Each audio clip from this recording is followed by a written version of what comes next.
अस्सलाम वालेकुम, मैं हूं आरिफ काज़मी और आप देख रहे हैं सच टेलीविज़न का डिजिटल प्लेटफॉर्म। मशरिक़ी वस्ता की सूरत-ए-हाल के हवाले से बड़ी अहम किस्म की खबरें हैं जो कि आपके साथ शेयर करना मकसूद है। आज के व्लॉग में हम ख़ास तौर पर बात करेंगे जो मशरिक़ी वस्ता में गज़ा की सूरत-ए-हाल के हवाले से जो एक ट्रंप की जानिब से एक तजवीज़ सामने आ गई थी, जिसमें गज़ा का कंट्रोल, फ़लस्तीन का जो कंट्रोल है वो किसके हाथ में दिया जाए, उस हवाले से बात हुई थी। और उसमें ये चीज़ें सामने आई थी कि बरतानिया की जो साबिक़ वज़ीर-ए-आज़म है टोनी ब्लेयर, उसका नाम निकल आया है कुर्रे में कि वो फ़लस्तीन को, जो फ्यूचर फ़लस्तीन है उसको हेड करेंगे, उसको संभालेंगे, उसको गवर्न करेंगे और ये 5 साल तक ये उसकी देखभाल करेंगे और वहाँ पर जो तामीर नौ का जो सिलसिला है उसको देखेंगे। इस हवाले से हमने अपने गुज़िश्ता व्लॉग में भी आपको बता दिया था कि ये जो मंसूबा है वो किस तरीके से डेवलप हो गया। जो ट्रंप के जो 21 नुकात है, 22 नुकात है, वो क्या हैं, और मुस्लिम हुक्मरानों के साथ उनकी जो मीटिंग हो गई थी उसमें उसकी जो बातें आहिस्ता आहिस्ता सामने आ रही थी, तो उसमें यही टोनी ब्लेयर का नाम सामने आ गया था। अभी हमास की जानिब से बाकायदा तौर पर इसका रद्द अमल आ गया है कि हमास इस हवाले से क्या कहती है। हमास क्या टोनी ब्लेयर को वाकई चाहती है कि टोनी ब्लेयर जो है वो उस इलाके को गवर्न करे? तो ऐसा नहीं है। हमास की जानिब से ऑफिशियली बयान सामने आ गया। उनके जो रहनुमा है हसाम बदरान, उन्होंने एक स्टेटमेंट जारी किया। उन्होंने कहा कि हमें टोनी ब्लेयर की बतौर हुक्मरान गज़ा काबिल कबूल नहीं है, हम उसको किसी सूरत कबूल नहीं करेंगे। एक तो उन्होंने सवाल छोड़ा है कि जो टोनी ब्लेयर है उसका माजी जो है वो मुसलमानों के हवाले से बड़ा दागदार रहा है। ख़ास तौर पर उन्होंने कहा कि जो इराक जंग हुई थी उसके दौरान जिस तरीके के जो क्राइम्स किए हैं, इंसानियत के ख़िलाफ़ जो जराइम किए हैं इसने टोनी ब्लेयर ने, उसके हवाले से जो जंगी जराइम की जो आलमी अदालत है उसमें अपना आपको पहले क्लियर कर ले, तो उसके बाद फिर बात हो सकती है। वो पहले उस चीज़ को क्लियर कर ले कि उसने इराक़ के अंदर किस हद तक इंसानियत के साथ जराइम किए थे। लिहाजा उन्होंने कहा कि टोनी ब्लेयर फ़लस्तीनी तनाजुर में एक नापसंदीदा शख्सियत है, लिहाजा ये मामला तो हमास की जानिब से क्लियर कर दिया गया। अब ये देखते हैं कि आने वाले दिनों में इस हवाले से क्या डेवलपमेंट होती है। बहरहाल ट्रंप की जानिब से गुज़िश्ता हमने देखा कि जो मुस्लिम हुक्मरानों के साथ और जो उनकी बातचीत हुई थी, तो अब जो है आज के रोज़ बेंजामिन नेतन्याहू के साथ उनकी एक अहम तरीन मुलाकात है। नेतन्याहू के बारे में कहा जा रहा है कि नेतन्याहू पॉसिबली इस तजवीज़ को, ट्रंप की इस तजवीज़ को एक्सेप्ट नहीं करेंगे, बल्कि वो कोशिश करेंगे कि इस हवाले से वक्त मांगे डोनाल्ड ट्रंप से, और उस दौरान और वो ट्रंप को राज़ी करें कि ये जो जंग है उसको थोड़ा सा वो दिया जाना चाहिए, टाइम दिया जाना चाहिए। और हम जो है इस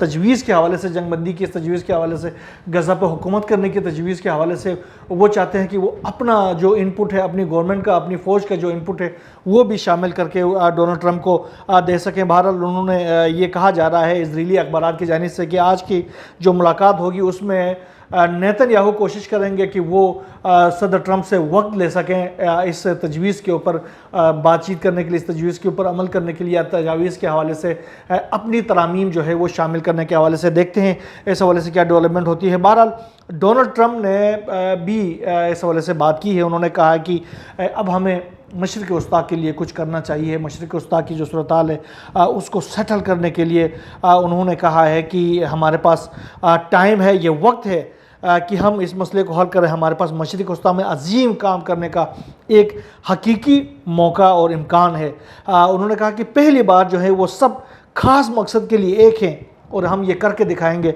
और इसके साथ साथ उन्होंने ये भी कहा है कि ये जो मुजव्वज़ा मनसूबा है वो जो है वो फ़लस्तीन को ये एक नई ज़िंदगी दे सकता है। लिहाजा उन्होंने कहा कि फ़लस्तीन में, मशरिक़ वस्ता में कुछ बड़ा होने जा रहा है, लिहाजा सब एक हो जाए। यानी मशरिक़ वस्ता में सब कुछ बड़ा होने वाला है। उससे मैंने तो दो इसके माने ले लिए हैं। एक तो गज़ा के ऊपर के जो मामला चल रहे हैं उसके हवाले से कुछ बड़ा हो सकता है वो नेतन्याहू को मनाने में कामयाब हो जाएं और जो उसका जो तजवीज़ है उसके ऊपर अमल करने में कामयाब हो जाए। दूसरा ये है कि ईरान के और अमेरिका के और इसराइल के दरमियान जो कशीदगी है वो अपने उरूज पर पहुंची हुई है और इंटरनेशनल मीडिया भी ये कह रहा है कि किसी भी वक्त जो है वो ईरान और ایران کے اوپر امریکہ اور اسرائیل مل کے ایک بہت بڑا حملہ کر سکتے ہیں۔ اس کا میں آگے جا کر آپ کو اس کی تفصیلات بھی بتا دوں گا۔ ہو سکتا ہے اس کے حوالے سے کچھ بڑا کرنے جا رہے ہیں، رجیم چینج کی یہ لوگ باتیں کر رہے ہیں ایران کے حوالے سے، تو یہ دیکھتے ہیں کہ صورتحال اس حوالے سے کس طرح جاری ہوگی۔ تو اور دوسری طرف جو امریکی ڈیموکریٹس ہیں ان کا ایک رکن ہے RO کھنا، انہوں نے ٹرمپ انتظامیہ سے ایک فلسطینی ریاست تسلیم کرانے کے حوالے سے ایک پٹیشن جمع کرا دی ہے، جس میں تقریباً 47 ڈیموکریٹس نے اس پٹیشن کی حمایت کی ہے۔ تو یہ پٹیشن بھی ڈیموکریٹس کی طرف سے سامنے آیا ہے۔ تو اب دیکھتے ہیں کہ اب یہ جو ٹرمپ ہے وہ نیتن یاہو کے جال میں آتے ہیں یا نیتن یاہو کو اپنی بات نیتن یاہو سے منوانے پہ کامیاب ہو جاتے ہیں۔ بہرحال اسرائیل کے جو ہے وہ غزہ کے اوپر اپنی جو جارحیت ہے اس کا سلسلہ اسی طریقے سے جاری ہے، مسلسل حملے کر رہے ہیں۔ گزشتہ 24 گھنٹوں کے دوران 87 کے قریب جو عام شہری ہیں ان کو شہید کیا جا چکا ہے، جبکہ صبح سے اب تک تقریباً 40 فلسطینی شہید ہو چکے ہیں۔ نصیرات میں جو اسرائیلی فوج نے بے گھر فلسطینیوں کے اوپر ایک بہت بڑا حملہ کیا ہے، جس کے نتیجے میں کافی زیادہ نقصانات آج کے دن میں ہوئے ہیں۔ جو ہائی رائز بلڈنگز ہیں ان کو مسلسل تباہ کیے جا رہے ہیں۔ اس کے ساتھ ساتھ جو بوک کو ہتھیار کے طور پر استعمال کرنے کا جو نیتن یاہو کا جو منصوبہ ہے اس کے تحت بھی غزہ کے اندر جو ہلاکتیں ہیں ان کا سلسلہ جاری ہے۔ 2 افراد جو ہیں وہ شہید ہو چکے ہیں، ایک چھوٹا بچہ ہے اور ایک نوجوان ہے، وہ جو دونوں ہیں وہ بھوک کی وجہ سے دم توڑ چکے ہیں۔ اچھا، اس کے علاوہ یہ جو گلوبل سمودھ فلوٹیلا ہے جو کہ غزہ کی ناکہ بندی کو توڑنے کے حوالے سے وہ تیونس سے روانہ ہو گیا تھا اور وہ بھی انٹرنیشنل پانیوں میں ہے، اس کے حوالے سے بڑی اہم قسم کی ڈیولپمنٹ یہ ہے، یہ مصر کے جو ساحلی شہر ہے سکندریہ اس کے قریب پہنچ گیا ہے، اس کے علاقے میں پہنچ گیا ہے۔ ابھی جو ان کی جو قافلے کا جو سب سے اگلا جہاز ہے وہ غزہ سے 678 سمندری مائلز کے فاصلے پر ہے، اور یہ 1 سے 2 دنوں کے اندر یہ جو جہاز جو ہیں وہ جو انتہائی ڈینجرڈ جو علاقہ ہے، حساس ترین علاقہ ہے، وہاں پر داخل ہو جائیں گے۔ اس حوالے سے میں آپ کو یہ بھی کہوں کہ اس فلوٹیلا کے اوپر حملوں کا خطرہ ہے، کیونکہ انٹرنیشنل واٹرز میں بھی اسرائیل کی جانب سے آگ برسانے والے ڈرونز کے ذریعے مسلسل ان فلوٹیلا کے جہازوں کے اوپر حملے کیے جاتے رہے ہیں، ان میں آگ لگاتے رہے ہیں، لیکن کوئی جانی نقصان نہیں ہوا ہے۔ بہرحال اسپین کی جانب سے اور ترکی کی جانب سے اپنی جو فریگیٹس ہیں وہ اس فلوٹیلا کے جو جہاز ہیں، تقریباً 51 جہاز پہلے سے تھے، ابھی 2 جہاز مزید ان میں ایڈ ہو گئے ہیں جو کہ امدادی کارکنوں سے بھرے پڑے ہیں، اور ان میں غذائی اجناس اور امدادی سامان جو ہے وہ سمبولکلی وہ لے کے جا رہے ہیں تاکہ وہ غزہ کی جو ناکہ بندی ہے، بلوکیٹ ہے، اس کو توڑ سکیں اور یہ روایت قائم کر سکیں کہ غزہ کی بلوکیٹ کو توڑا جا سکتا ہے اور اسرائیل کو جارحیت سے روکا بھی جا سکتا ہے اور وہاں پر خوراک بھی پہنچایا جا سکتا ہے۔ لیکن اس تمام تر صورتحال میں خوراک کو پہنچانے کے حوالے سے مصر کی طرف سے ایک انتہائی نیچ قسم کی ایک حرکت سامنے آئی ہے۔ السیسی جو ہے انہوں نے ایک خطاب کیا ہے ایک کانفرنس سے، انہوں نے کہا کہ میں غزہ کے اندر خوراک پہنچانے کے لیے، وہاں پر لوگوں کو کھانا پہنچانے کے لیے، ان کو بھوک سے باہر نکالنے کے لیے، اپنے جو مصر کے شہری ہیں ان کو کسی خطرے میں ڈالنے کے لیے میں تیار نہیں ہوں۔ آپ نے یہ اندازہ لگایا کہ مصر جو ہے اس وقت عرب ورلڈ کے اندر اگر ملٹریلی کوئی بڑی پاور ہے تو وہ مصر ہے، اور مصر کے جو صدر ہیں عبد الفتاح السیسی، ان کی جانب سے اس طرح کا بیان جو آنا،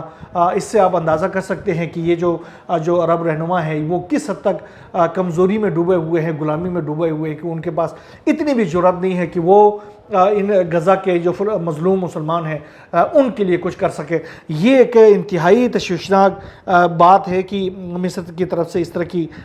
باتیں سامنے آ رہی ہیں۔ یمن کی جانب سے اسرائیل کے اوپر حملوں کا سلسلہ اسی طریقے سے جاری ہے۔ گزشتہ دنوں جو حملہ کیا گیا تھا صنعاء کے اوپر، اس کے جواب میں پھر فلسطین کے جو مسلمان ہیں ان کی حق میں اسرائیل کے اوپر مسلسل یمن کی جانب سے حملے کیے جا رہے ہیں۔ ابھی آپ نے دیکھا گزشتہ دنوں اسرائیل نے اس جہاز کے اوپر حملہ کیا تھا جو کہ صنعاء کے قریب وہ پہنچا ہوا تھا، اس جہاز کے اوپر حدیدہ کے قریب پہنچا ہوا تھا، اس جہاز کے اوپر حملہ کیا گیا تھا، اور اس میں پاکستانی تقریباً 24 افراد اس میں عملے کے سوار تھے، جو کہ بہرحال محفوظ رہے، لیکن جہاز کو کافی نقصان پہنچا۔ بعد میں حوثی فورسز ہیں انہوں نے اس عملے کو بعد میں رہا بھی کر دیا اور وہاں سے جبوتی جو ہے وہ جانے کی اجازت دے دی گئی۔ اب جو ہے तलबीब के ऊपर एक बड़ा हमला किया गया है, मल्टी वार हेड्स लेके जाने वाले एक फ़लस्तीन 2 हाइपरसोनिक मिसाइल के ज़रिए, और दूसरा इलाद के ऊपर एक हमला किया गया है दो ड्रोन्स के ज़रिए, जिसमें दोनों जो ऑपरेशन है उन्होंने कहा कि वो सक्सेसफुली अपने जो टारगेट्स हैं वो उनको अचीव करने में कामयाब हो गए हैं। और दूसरा ये कि जो बिन गुरियन एयरपोर्ट है उसमें फ़्लाइट ऑपरेशन जो है वो एक बार फिर मुतासिर हो गया। ईरान और इसराइल के और अमेरिका के दरमियान जंग के हवाले से मैंने कहा था कि मैं आपको अपडेट करूंगा। उस हवाले से जो बड़ी अहम किस्म की डेवलपमेंट है वो ये है कि खबर एजेंसी है तास, उन्होंने ये खबर दी है कि अमेरिका और इसराइल जो है ईरान से एक और जंग शुरू करने वाले हैं। और इस हवाले से नेतन्याहू का एक बयान भी सामने आया। नेतन्याहू ने कहा कि हम जानते हैं कि ईरान का जो 450 किलोग्राम का जो यूरेनियम है, इनरिच्ड यूरेनियम, वो कहाँ रखा हुआ है, और हम उसके हवाले से बेहतर तौर पर उसकी लोकेशन को जानते हैं, और वो लोकेशन हम अमेरिका से हम इसको शेयर करेंगे। और उसके साथ साथ कहा कि ईरान पर हमले के बारे में अभी मैं कुछ नहीं बताऊंगा। और साथ साथ उन्होंने ये कहा कि मैंने जो दोहा के ऊपर जो हमला मैंने किया था उस हमले को मैं डिफेंड करता हूं, और आगे भी ज़रूरत पड़ी तो इस तरह के हमले में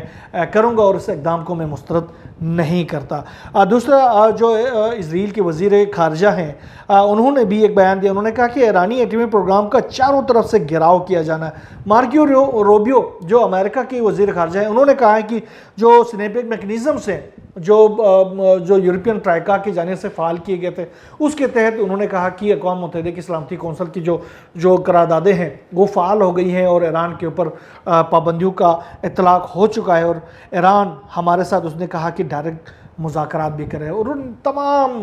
बातों के आखिर में एक ही बात उन्होंने करना है कि हमारे साथ ईरान ने मुज़ाकरात करे, और ईरान के साथ मुज़ाकरात के लिए उन्होंने उस मुज़ाकरात का जो नतीजा है वो पहले से सेट किया हुआ है कि आपने यूरेनियम को ज़ीरो करना है, इनरिचमेंट को, आपने अपने जो मिसाइल्स है उनकी हद जो है वो 300 किलोमीटर या 200 किलोमीटर या 250 किलोमीटर से आगे लेके नहीं जाना है, आपने बैलिस्टिक मिसाइल्स नहीं बनाना है, आपने हाइपरसोनिक मिसाइल्स नहीं बनाना है, आपने इंटरकॉन्टिनेंटल बैलिस्टिक मिसाइल्स जो है वो नहीं बनाना है, आपने जितना भी इनरिच यूरेनियम है वो हमारे हवाले करना है, आपके पास कुछ भी नहीं होना चाहिए, आप एक हाथ पे हाथ धरे बैठे रहें और हम फिर आपको जिस तरह चाहें आपके साथ हम काट कूट के हम खा जाएं। तो ये अमेरिका का और इसराइल का मुतालिबा है जो कि किसी सूरत काबिल कबूल ईरान के लिए नहीं है। ईरान के जो सुप्रीम लीडर है आयतुल्लाह सैयद अली ख़ामनेई, उनकी जो फौजी मशीर है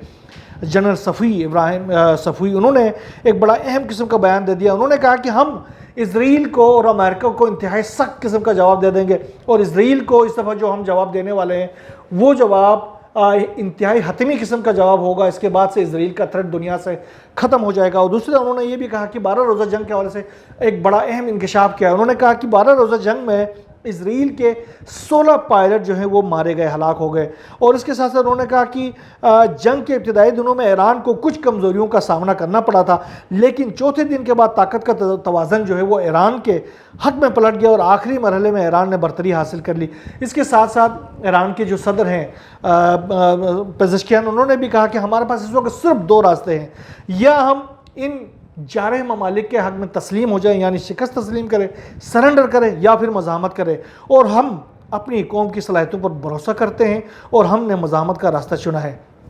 अच्छा, इसके साथ एक बड़ी डेवलपमेंट ये भी हुई कि ईरान की तरफ